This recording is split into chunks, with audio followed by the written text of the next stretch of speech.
in chan man nak RVA ramchung ramlang ummi unaw nan dilak nan dam chiu namo tua kan ni zong COVID-19 ruanga hun khata pum khau lo la pathian thang that ti kho lo nak si cha hi ka zon te tu hin ama pathian thang that nak I from tin house si tia kan som na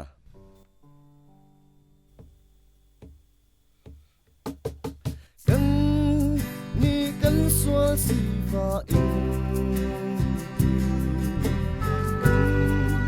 oi Giêsu a sila ba thiên xin a gần gũi